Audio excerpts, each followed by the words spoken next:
intervention, la présentation de GS1 France.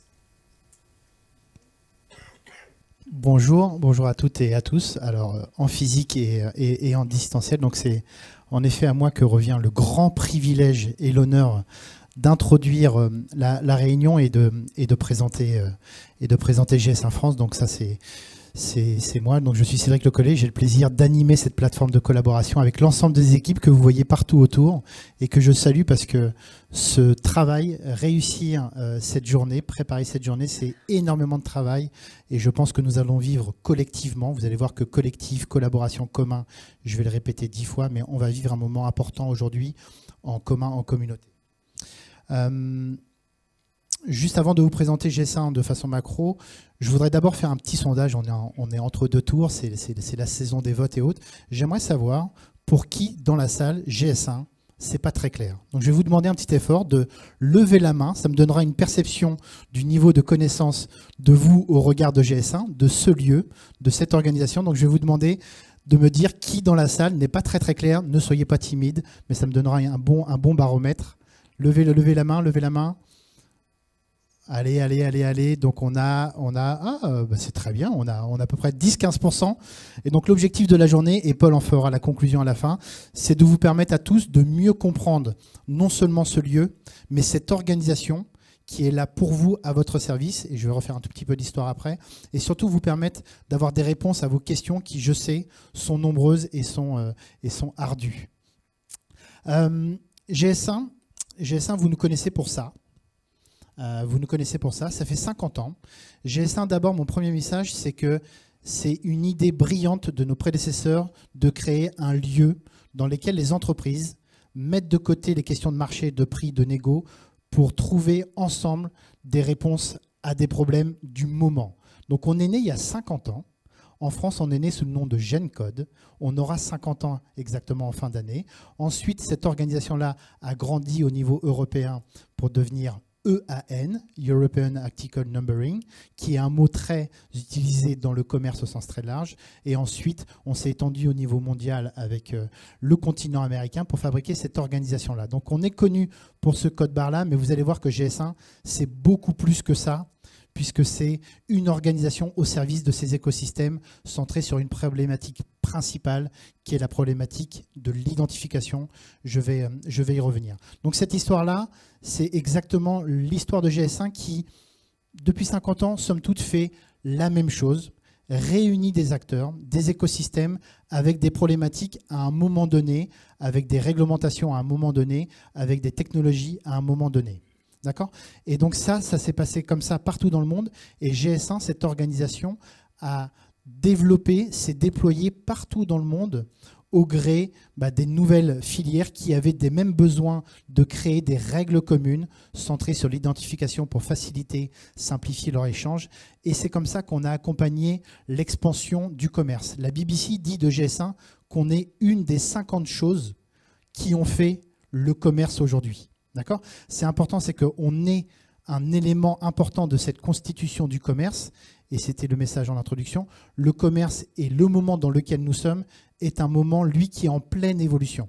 Donc GS1 fait toujours la même chose, mais le moment dans lequel nous sommes est différent.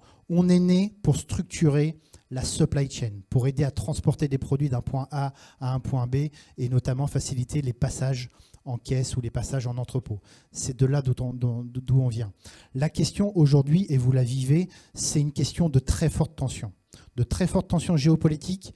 Et la mauvaise nouvelle, c'est que c'est quelque chose qui va devenir structurel. On est dans des logiques où on va passer, et c'est un message très fort, d'une logique d'abondance à une logique de rareté.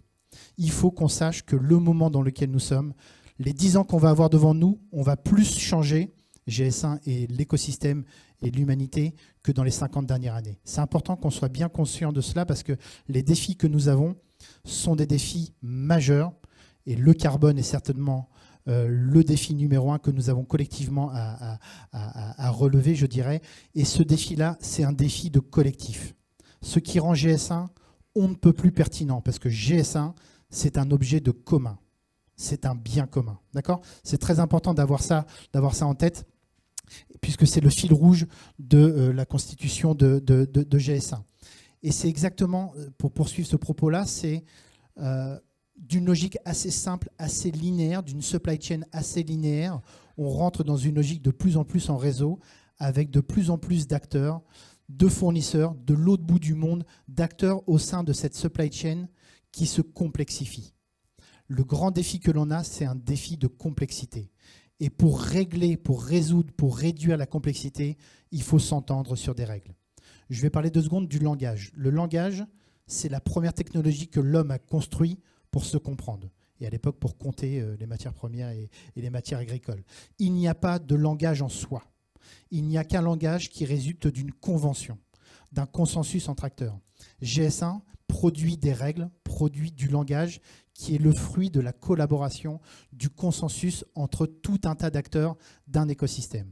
GS1, vous êtes ici et à distance l'incarnation de GS1 puisque vous représentez un écosystème, toutes les phases d'un marché, les distributeurs, les fabricants, les fédérations, le régulateur, les hôpitaux, je vois, les offreurs de solutions, tous ces gens-là ont un intérêt commun à collaborer pour régler des problèmes en commun. Et les défis que l'on a, c'est qu'on passe d'une logique de produit fini à identifier ce qu'il y a à l'intérieur du produit, identifier les origines des matières premières pour voir sa dépendance. La crise sanitaire a révélé une grande dépendance qu'on a pourtant construit au prix des délocalisations. On a absolument besoin de savoir de quoi sont constitués les produits en matières premières, en métaux, pour mieux pouvoir demain découper les produits, réemployer, recycler la matière. C'est pour ça qu'on passe d'une économie circulaire, d'une économie linéaire, à une économie circulaire. Dans le mot consommation, il y a le mot consumer. On ne pourra plus consommer et brûler comme on a brûlé des matières depuis ces 50 dernières années.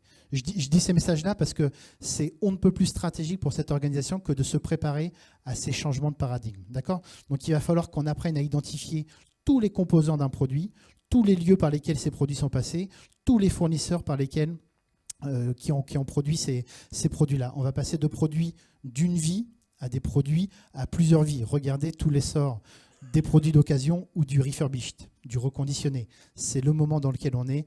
Et la logique du linéaire au réseau, c'est bien ce monde-là, d'un monde simple à un monde complexe. D'accord ? Donc retenez ça, GS1 est là. GS1, c'est nous. Hein. GS1, c'est absolument pas nous trois. GS1, c'est nous tous. Nous sommes là pour créer des règles en commun. Si nous ne créons pas des règles ici en commun, d'autres vont créer des règles par eux-mêmes. Quelqu'un m'a dit un jour, quand j'ai expliqué GS1, il m'a dit soit on standardise par nous-mêmes, soit on se fait standardiser par quelqu'un d'autre. C'est la loi de la nature.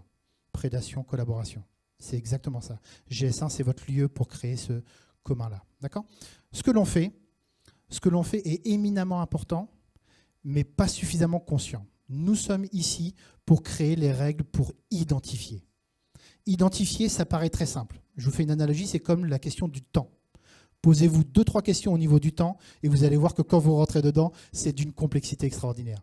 Identifier des choses de façon consensuelle selon des règles universelles, c'est compliqué. Et il faut s'entendre sur ces choses-là pour pouvoir échanger dans les paradigmes d'aujourd'hui, dans les paradigmes de demain, avec les technologies d'aujourd'hui et les technologies de demain. Donc le rôle de GS1, c'est de définir des règles d'identification uniques autour d'un système de règles que vous décidez. Ce ne sont pas nous qui décidons, ce sont vous, les acteurs de GS1, pour faire ces échanges sans ambiguïté. L'homme adore l'ambiguïté. L'homme est fait d'ambiguïté. Les machines n'aiment pas l'ambiguïté. Les machines ont besoin de codes, de règles, de sémantique. Il y a plein de mots pour faire des échanges efficients en toute interopérabilité, en toute portabilité, il y a tout un tas de mots derrière. D'accord ? Donc ce sujet-là, c'est important puisque c'est ce qui permettra de s'entendre.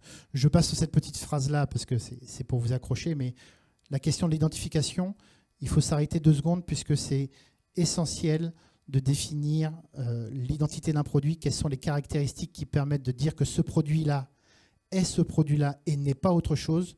Réduire les ambiguïtés sur l'identification des produits dans la santé, c'est encore plus important qu'ailleurs, n'est-ce pas? Donc c'est très important qu'on s'entende là-dessus pour qu'on soit certain que l'objet ou le lieu ou l'acteur avec lequel on travaille, hop, il y a un petit problème de... Non, c'est bon. L'acteur avec lequel on travaille est bien celui qu'il prétend être. D'accord ? Parce que derrière, sinon, on sera incapable, à l'échelle de l'informatique, de l'automatisation et de l'IA, de reconstituer des choses. D'accord ? Donc l'identité, c'est savoir de quoi on parle. j'insiste, c'est fondamental pour structurer les échanges. Cet échange-là, il est basé sur quoi? On identifie quoi chez GS1? On identifie des produits, on identifie des pièces détachées, des composants, de la matière. Il faut qu'on identifie tout ce qui constitue un produit fini. On identifie des acteurs, des opérateurs économiques, des lieux.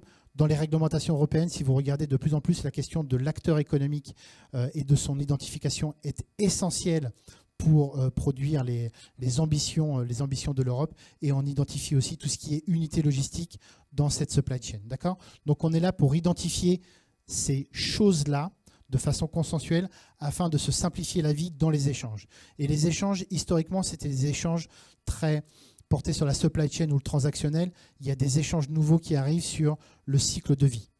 Semaine dernière, on était moins nombreux, mais dans l'univers du textile, ils ont les mêmes problématiques que vous sur la traçabilité des filières. Semaine prochaine, on a une réunion, pas même endroit, mais jeudi prochain, dans le monde de l'industrie et des équipements de protection. Ils ont les mêmes problématiques d'identifier les choses. Dans le monde de l'industrie et du ferroviaire, c'est on identifie un produit pour 80 ans. Et on va le suivre tout au long de son cycle de vie. Donc la temporalité de GS1 change, puisqu'il va falloir qu'on pense aussi les choses dans une durée beaucoup plus longue et dans une logique circulaire et non plus linéaire. Donc voilà, GS1, il est là pour identifier, pour simplifier, structurer les échanges. Comment on fait? L'équipe reviendra, mais on identifie. Identifier, c'est quoi? C'est mettre un code, des règles pour définir le produit et des modèles de données associés à ce produit-là. C'est ça, ou à cette entité-là. C'est ça le code d'immatriculation en quelque sorte que permet le système GS1. Après, on met des codes barres dessus, ou de la RFID, ou après-demain d'autres technologies, pour capturer ce code-là, checker notamment l'identité et ensuite avoir accès à tout un tas d'informations dans la dimension partage relative à ce produit, relative à l'histoire de ce produit, et c'est là qu'on entre dans tous les enjeux de traçabilité et d'information produit. Mais la brique élémentaire, la particule élémentaire, c'est le code d'identification. C'est mon message premier. Et pour cela, il faut qu'on définisse des règles fondamentales d'unicité. Il me reste combien de temps ? Ouais, parfait. D'unicité, alors je vais lâcher un petit mot sympa, c'est qu'il faut qu'on crée un lien bijectif, vous repartirez avec ce mot-là, entre un code et un produit. Ce code désigne ce produit est désigné par ce code. À partir du moment où le produit change de nature, on doit changer son code, on doit changer son immatriculation. D'accord ? Je vous donne un exemple. Dans l'alimentaire, quand on rajoute un allergène, on change la nature du produit. On doit changer son code. Parce que sinon, ça crée une ambiguïté, et l'ambiguïté, elle est délétère dans ce cadre-là.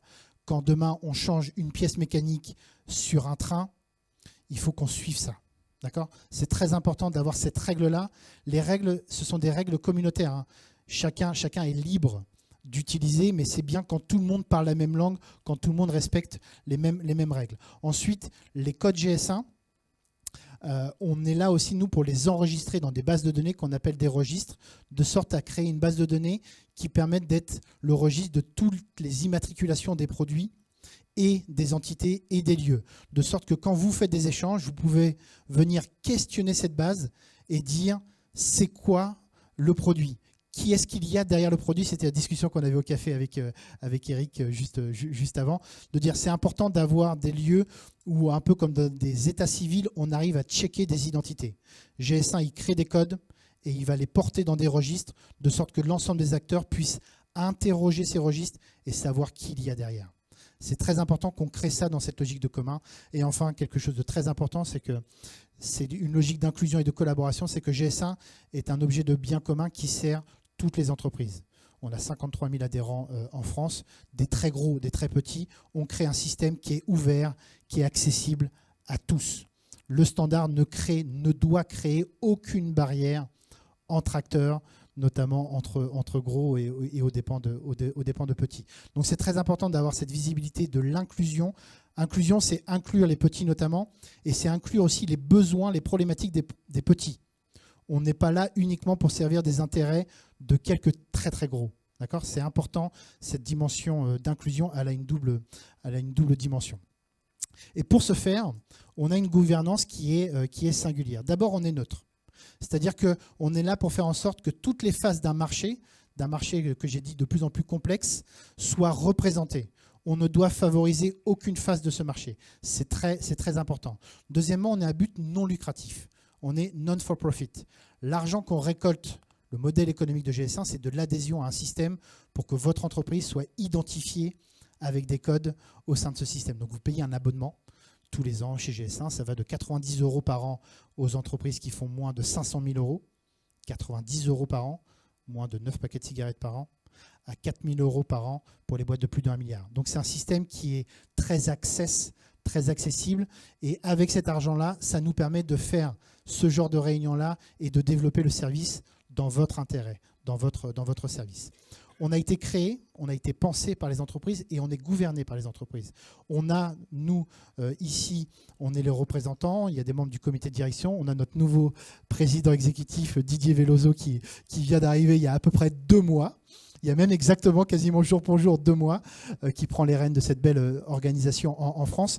Et on est rattaché à un conseil de surveillance qui est composé de personnes de l'entreprise qui représentent toutes les filières dans lesquelles on opère. On a une personne DDM en la personne de Laurence Contarassus, anciennement Medtronics, aujourd'hui GE. On aura bientôt un représentant des pharmaciens d'hôpital. On aura très certainement bientôt un représentant des pharmaciens d'hôpital. C'est important qu'on ait dans notre gouvernance des gens qui incarnent la réalité des filières que l'on adresse, dans lesquelles on travaille depuis des années. On est local et en même temps on est global, puisque le G de GS1, ça veut dire global. Les règles que l'on crée ne sont pas des règles locales. Ce sont des règles. Il n'y a plus de frontières dans le commerce. On l'a bien vu dans les logiques de dépendance et notamment dans la crise sanitaire. Voilà, on crée un langage universel, une espèce d'espéranto universel qui a vocation à dépasser de fait les frontières, mais on fait des applications en local, puisque en local, il y a des enjeux que les acteurs s'entendent sur les façons de travailler ensemble. Donc on est vraiment dans cette double dimension, on se dit même local pour vous dire le mot entre nous. Et collaborative et inclusif, voilà, je l'ai décrit, c'est par nature, GS1, un sujet de collaboration, un sujet d'inclusion, un sujet de bien commun. On est présent dans 150 pays, au travers de 116, c'est bien ça, parce que ça change assez régulièrement, 116 organisations. GS1 est une organisation mondiale de droit belge. Le siège de GS1 est en Belgique. GS1 US est une très grosse organisation. GS1 France est la 5e plus grosse organisation. GS1 Chine est très présent. GS1 Japon est très présent. GS1 Australie est très présent. D'accord ? Nous sommes une organisation de droit belge, mondiale, internationale. Et on a plus de 2 millions, parfait. On a plus de 2 millions, d'adhérents dans le monde. Voilà, l'inclusion et la collaboration, j'en ai parlé. Notre job, et le job ici notamment de l'équipe, c'est de réunir tous les acteurs de l'écosystème pour qu'on ait la vision de la problématique de l'ensemble des acteurs, de l'ensemble de l'écosystème. Si on veut produire un standard efficient qui crée des liens entre tous les acteurs de cette chaîne-là, c'est important qu'on ait la représentativité. Je crois qu'aujourd'hui, vous êtes l'incarnation même de cette représentativité, puisque vous êtes tous ici présents chez GS1. On opère dans beaucoup d'industries et de plus en plus d'industries. Là où on n'est pas présent, grosso modo, c'est les industries de services. Mais toutes les industries où il y a des besoins d'identifier des objets physiques et de les transporter, de les échanger, là, il y a besoin de langage commun, là, il y a besoin d'interopérabilité, là, il y a besoin de standards GS1. Et je fais un petit zoom sur cette organisation particulière qui est GS1 Healthcare. C'est que dans les années 2000, à la vue des réglementations, et Arnaud en parlera d'une en particulier sur les DM, mais c'est vrai aussi sur les médicaments, les organisations du monde de la santé ont créé leur propre GS1, ont créé leur propre gouvernance, là aussi représentant l'ensemble des acteurs avec des liens avec toutes les fédérations et ONG internationales d'ailleurs, pour créer les standards dans le monde du médicament, pour accompagner les réglementations qui tombent par continent ou par région, un peu selon les mêmes principes. Et la façon universelle de répondre à toutes ces réglementations locales ou régionales, c'est de répondre selon une règle, un langage, un standard GS1. Et donc, il y a une gouvernance particulière au sein de GS1. Vous aurez une représentante en fin de journée. La patronne, ce que je n'ai pas dit, la patronne de GS1 Global Monde est la patronne de la supply chain de J&J. Donc même dans notre board, dans notre conseil de surveillance monde, je dirais, on a une représentante du monde de la santé. C'est certainement une des plus belles images, une des plus belles incarnations de GS1 que cette organisation GS1 Healthcare, qui s'est employé de façon remarquable dans la crise Covid, puisque tous les vaccins du monde ont été identifiés en Getin GS1. Okay, pour passer les problèmes de pénurie, de crise, tout a été fait en standard GS1. Ça a permis de régler un certain nombre de choses. GS1 UK, GS1 Irlande accompagne le gouvernement pour créer leur Covid Tracker à eux, dont j'ai mangé le nom. Mais voilà. Mais donc on a ça et là des organisations qui sont plus ou moins proches du réglementaire. Mais GS1 Healthcare est l'incarnation d'une volonté d'un écosystème de créer autour de GS1 son bien commun pour affronter ces défis. Et ces défis qui sont des défis réglementaires, mais qui sont aussi des défis liés à toutes les tensions que nous allons vivre sur notamment les tensions géopolitiques, matières premières, énergie et autres. Voilà pour cette introduction. Donc, vous êtes au bon endroit pour collaborer. J'espère que vous progressez dans votre compréhension de GS1. GS1 vous appartient. GS1 est votre objet pour créer votre commun et l'équipe ici présente est à votre service. Didier, le président, et moi-même, le directeur commercial, on est là pour vous aider à affronter et à relever vos défis dans une logique d'efficience, d'ouverture de commun. Donc je nous souhaite une bonne journée. Je remercie l'ensemble des intervenants qui vont vous éclairer et qui vont vous apporter des réponses à vos nombreuses questions.